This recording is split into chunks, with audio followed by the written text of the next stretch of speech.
Hello friends, आज मैं आपके साथ लॉ ऑफ टॉर्ट्स का एक और टॉपिक लेके आया हूँ और टॉपिक का नाम है vicarious liability of the state. ये लॉन्ग क्वेश्चन आएगा तो कैसे अटेम्प्ट करना है ये मैंने इस वीडियो में आपके साथ डिस्कस करना है। और शुरू करने से पहले बता दूं कि इस चैप्टर के सारे लिंक्स आपको इस वीडियो की डिस्क्रिप्शन में मिल जाएंगे। अगर आप ये वीडियो AI वॉइस में सुन रहे हैं तो आप मेरी ओरिजिनल वॉइस सेटिंग्स में जाके सुन सकते हैं। सेटिंग्स में जाके एक ऑप्शन आता है ओरिजिनल वॉइस, तो उसमें मेरी ओरिजिनल वॉइस आप सुन सकते हैं। चलिए विदाउट वेस्टिंग एनी टाइम शुरू करते हैं। तो सबसे पहले मैंने इंट्रोडक्शन लिखा है। In tort law the doctrine of vicarious liability generally applies to private individuals and employers। अगर लॉ ऑफ टॉर्ट्स में देखें तो ये जो विकेरियस लाइबिलिटी है ये बेसिकली प्राइवेट इंडिविजुअल्स या एम्प्लॉयर्स के लिए होती है, बट स्टेट के लिए भी हो सकती है। However, when wrongful acts are committed by government servants in the course of their duty, the question arises, is the state liable?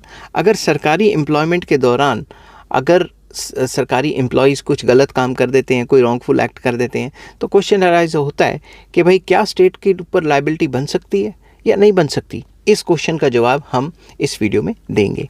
This concept is known as the vicarious liability of the state. इस concept को हम कहेंगे कि state की vicarious liability है। ठीक है, किन केसेस में नहीं है वो अभी इस वीडियो में मैं आपके साथ डिस्कस करूंगा। In India the state may be liable for the wrongful acts of his employees, but the extent of liability depends on whether the act was done in the exercise of sovereign और non sovereign functions. State की liability बन सकती है India के अंदर law of torts के अंदर, but ये देखना पड़ेगा कि वो एम्प्लॉयज़ सॉवरन फंक्शंस कर रहे हैं या नॉन सॉवरन फंक्शंस कर रहे हैं। अब ये sovereign and non sovereign functions कौन से हैं इसी वीडियो में मैंने आपके साथ डिटेल में एक्सप्लेन करना है। तो नेक्स्ट हेडिंग इस टॉपिक में मैंने बनाई है हिस्टोरिकल बैकग्राउंड। पुराना बैकग्राउंड क्या कहता है। In England the principle was the king can do no wrong, that is absolute immunity of the crown। England में ये हिस्टोरिकल प्रिंसिपल चल रहा था पहले कि किंग कोई भी काम गलत नहीं कर सकता, मतलब किंग जो भी काम करेगा उसकी एब्सोल्यूट इम्यूनिटी होगी, उसके खिलाफ कोई बंदा जो है वो नहीं उठा सकता। क्राउन के खिलाफ कोई बंदा आवाज़ नहीं उठा सकता, क्राउन की कोई लायबिलिटी नहीं है। Over time this immunity was reduced. जैसे जैसे वक्त बीतता रहा ये जो लाइबिलिटी, ये जो इम्यूनिटी है जो क्राउन को मिली थी, किंग को मिली थी, वो रिड्यूस होती गई। And the state was made liable in many situations. और जैसे जैसे वक्त बीतता रहा तो स्टेट की लाइबिलिटी बनती रही, किंग की लाइबिलिटी बनती रही। ठीक है, क्योंकि लिबर्टी आती रही, क्योंकि अब ह्यूमन राइट्स और इन सिटीजन्स के राइट्स को ज़्यादा इंपॉर्टेंस दी जाती है। ठीक है, in India during the British period the east India company and later the crown enjoyed wide immunity. जब अंग्रेज़ हमारे ऊपर राज करते थे 1947 से पहले, तो ब्रिटिशर्स को फुल इम्यूनिटी मिली हुई थी, जो करना है करो, कोई टेंशन वाली बात नहीं है। But after independence article 300 of the constitution of India provides that union and the states may be sued for wrongful acts of their servants subject to any law made by parliament and state legislatures। तो जब देश आज़ाद हुआ उसके बाद जो हमारा constitution आया तो उसके अंदर आर्टिकल 300 ये कहता था कि यूनियन या स्टेट्स को सू किया जा सकता है अगर वो कोई भी रॉन्गफुल एक्ट करते हैं, उनके सर्वेंट्स रॉन्गफुल एक्ट करते हैं, जो भी वो काम कर रहे हैं अंडर द एम्प्लॉयमेंट, अगर वो कोई उनमें में से कोई गलत काम हो गया तो स्टेट को, सेंट्रल गवर्नमेंट या स्टेट गवर्नमेंट को सू किया जा सकता है। ठीक है, अब जो मैंने आपके साथ डिस्कस करने थे sovereign and non sovereign functions क्या होते हैं। तो सबसे पहले सॉवरन फंक्शंस क्या होते हैं। These are the functions that can only be performed by state and not by private individuals. ये वो फंक्शंस हैं जो सिर्फ सरकार करेगी, प्राइवेट इंडिविजुअल्स नहीं कर सकते। जैसे कि डिफेंस का काम, जैसे कि लॉ एंड ऑर्डर को मेंटेन करना, जैसे कि एडमिनिस्ट्रेशन ऑफ जस्टिस, जैसे कि कलेक्शन ऑफ टैक्सेस, ये सारे काम सरकार ही करेगी। ये सारे क्या है, सॉवरन फंक्शंस। इन फंक्शंस के लिए सरकार की कोई लायबिलिटी नहीं अराइज होती। State is generally not liable for wrongful acts of servants while performing sovereign functions। अगर ये sovereign functions कोई भी एम्प्लॉय, स्टेट एम्प्लॉय कर रहा है, सरकारी एम्प्लॉय कर रहा है, तो उसकी लायबिलिटी नहीं, सरकार की लायबिलिटी नहीं बनती। समझ की बात। मगर दूसरा क्या है, non sovereign functions. These are functions that can be performed by private bodies as well. ये वो फंक्शंस है जो प्राइवेट बॉडीज़ भी, प्राइवेट बंदा भी ये काम कर सकता है। जैसे कि सरकार ने कोई कमर्शियल एक्टिविटी करनी है तो वो प्राइवेट भी कर सकता है। ट्रांसपोर्ट सर्विसेज प्राइवेट बंदे भी दे सकते हैं। हॉस्पिटल्स प्राइवेट भी हो सकते हैं। म्यूनिसिपल सर्विसेज ये प्राइवेट ठेके पे भी काम हो सकता है। तो ये सारे कामों पे सरकार की लायबिलिटी बनती है। State is liable for wrongful acts of servants committed during non sovereign functions. तो नॉन सॉवरन फंक्शंस के टाइम पे सरकार के एम्प्लॉयज़ जो भी काम करेंगे उसमें सरकार की लायबिलिटी बनेगी। समझ की बात? यहाँ पे जो है डिफरेंस क्रिएट होता है sovereign and non sovereign functions का। तो सॉवरन में लायबिलिटी बनती नहीं और नॉन सॉवरन एक्टिविटीज़ में बनती है। Justification for state liability. State liability की जस्टिफिकेशन क्या है कि सरकार की लायबिलिटी तो बनती है। पहला, rule of law. No one is above law, not even the state. Even सरकार को भी तो लॉ फॉलो करना है ना, सरकार लॉ बनाती है तो फॉलो भी तो करे ना। तो रूल ऑफ लॉ चलना चाहिए, ये नहीं कि सरकार ने जो रूल बनाया और खुद वो फॉलो ना करे। Next, public policy.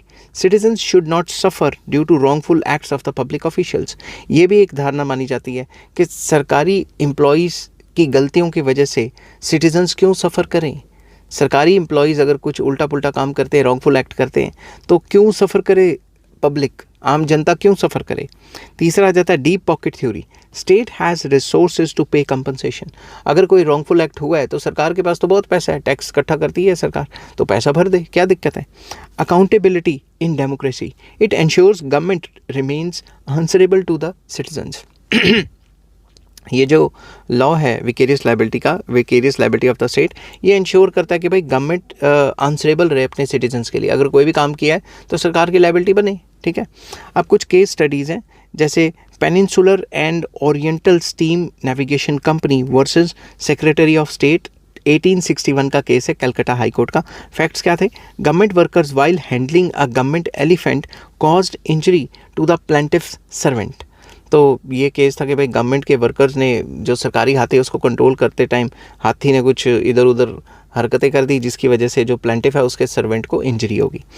कोर्ट ने क्या हेल्ड किया? State was liable as the act was not connected to a sovereign function but a non sovereign, that is commercial और एडमिनिस्ट्रेटिव एक्टिविटी कर रहे थे, इसलिए जो कोर्ट है उसने कहा कि सरकार की रिस्पॉन्सिबिलिटी बनती है, सरकार को कंपनसेशन देनी पड़ेगी। Significance, first case distinguishing between sovereign and non sovereign functions. तो ये फर्स्ट केस था जो सॉवरन फंक्शन और नॉन सॉवरन फंक्शन को आपस में डिस्टिंग्विश करता था।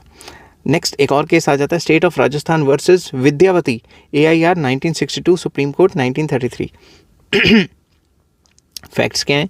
अ government jeep driven rashly by the driver, ये केस मैं पिछली वीडियो में भी डिस्कस किया था। Returning from repair killed a pedestrian, कि सरकार की जीप जो सरकारी ड्राइवर था वो रैशली चला रहा था और एक बंदा मर गया, जो पैदल चलने वाला पेडेस्ट्रियन है वो मर गया। तो held state was liable because driving a jeep for government purposes was a non sovereign function. तो स्टेट की रिस्पॉन्सिबिलिटी पाएगी क्योंकि जो ड्राइवर था वो सरकारी काम पे था और जो काम था वो नॉन सॉवरन था। सिग्निफिकेंस क्या है? Marked a liberal approach. इस केस के बाद लिबरल अप्रोच शुरू होगी कि भाई सरकार की भी रिस्पॉन्सिबिलिटी बनती है, सरकार अपना पल्ला नहीं झाड़ सकती। स्ट्रेसिंग गवर्नमेंट अकाउंटेबिलिटी, तो इस केस के बाद जो लिबरल अप्रोच शुरू हो गई जिसमें सरकार की रिस्पॉन्सिबिलिटी एंड अकाउंटेबिलिटी को भी फोकस किया गया। इसके बाद आ जाता है constitutional torts. Indian courts have developed the doctrine of constitutional torts where the state is liable to pay compensation for violation of the fundamental rights, especially Article 21, that is right to life and personal liberty. Indian courts जो हैं ऐसे doctrine को develop करती रहती हैं, जैसे कि constitutional torts हैं जो ये बताते हैं कि भाई स्टेट की लायबिलिटी बनती है, स्टेट को कंपनसेशन देना पड़ेगा अगर सरकार ने फंडामेंटल राइट्स को जो है वॉयलेट किया, ठीक है, स्पेशली राइट टू लाइफ या पर्सनल लिबर्टी को वॉयलेट किया तो सरकार को कंपनसेशन देना पड़ेगा। इसमें कुछ केसेस है, cases like Rudal Shah versus state of Bihar in 1983 और DK Bose versus state of West Bengal in 1997 has expanded this liability. In cases की वजह से ये लायबिलिटी सरकार के ऊपर और ज़्यादा हो गई। This ensures citizens rights are protected even against the wrongful state action. State कोई भी रॉन्गफुल एक्शन लेती रहे, ऐसे तो मनमर्जी करती रहेगी, तो ये इंश्योर करते हैं ये विकेरियस लायबिलिटी ऑफ स्टेट कि भाई सरकार की भी कुछ रिस्पॉन्सिबिलिटी बनती है और सिटीजन्स राइट्स को भी प्रोटेक्शन मिलनी चाहिए। अब इसके ऊपर करंट लीगल पोजीशन क्या है? State is not absolutely immune, state को फुल इम्यूनिटी अवेलेबल नहीं है। Liability depends upon whether the act was committed during the sovereign और non sovereign functions. Liability depend करता है कितनी होगी, ये किस पे डिपेंड करता है कि वो सॉवरन काम कर रहा था कि नॉन सॉवरन। सॉवरन काम कर रहा है उसके ऊपर भाई कोई लायबिलिटी नहीं है, फुल इम्यूनिटी है, और अगर नॉन सॉवरन काम कर रहा है तो लायबिलिटी बनती है। Courts increasingly limit the scope of sovereign immunity to protect the individuals को प्रोटेक्ट करने के लिए सरकार लगातार जो सॉवरन इम्यूनिटी है उसको लगातार लिमिट करती जा रही है, ठीक है। उसके बाद ट्रेंड क्या है, expansion of state liability specially in cases of fundamental rights violation. अगर सरकार फंडामेंटल राइट्स की वायलेशन करती है तो सरकार की लायबिलिटी बनती है, ऐसा ट्रेंड चला हुआ है, क्योंकि ह्यूमन राइट्स और इंडिविजुअल राइट्स को ज़्यादा इंपॉर्टेंस देनी शुरू हो गया है, एक ट्रेंड है ऐसा। Criticism of the sovereign immunity rule, अब इसकी बुराई क्या है, outdated in modern welfare state where government performs multiple functions. सरकार तो कई काम करती है, फिर हम उसी झमेले में फंसे रहे हैं कि भाई ये सॉवरन काम है, ये नॉन सॉवरन काम है। तो ये बेसिकली एक सरकार तो वेलफेयर स्टेट होती है ना, तो सरकार जब वेलफेयर स्टेट है, अगर कोई भी वो उल्टा पुल्टा काम कर रही है तो लायबिलिटी बनती है। तो इसमें ये क्या देखना कि भाई सॉवरन काम है कि नॉन सॉवरन काम है। Next point, leads to injustice by denying compensation to victims को कंपनसेट करे ना सरकार, कह दे मैं तो सॉवरन काम कर रही थी, तो ये तो बुराई होगी इस टॉपिक की।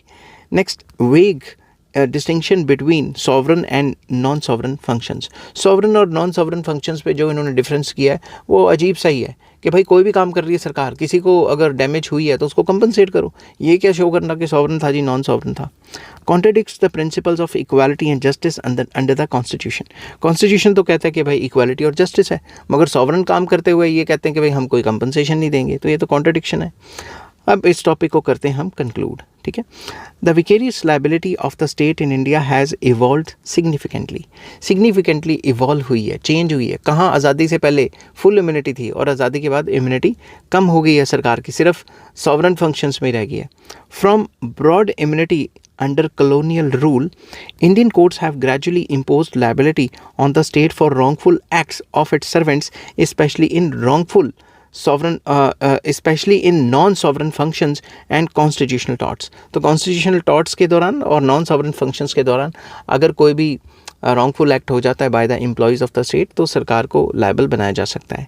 The modern approach balances state accountability with the need of efficient governance, ensuring justice to citizens in welfare state. तो जो मॉडर्न अप्रोच है ये कहती है कि भाई थोड़ा बैलेंस बना के रखो, अगर किसी को नुकसान हुआ है सरकार की एक्टिविटीज़ के वजह से, अगर वो नॉन सॉवरन है तो उसे कंपनसेट करो, तो सॉवरन है तो फिर ना करो। तो ये भी एक बैलेंस बना के रखने का एक तरीका है। आई होप ये वीडियो आपको पसंद आई होगी, अगर पसंद आती है तो please like share and subscribe. Take care, bye bye.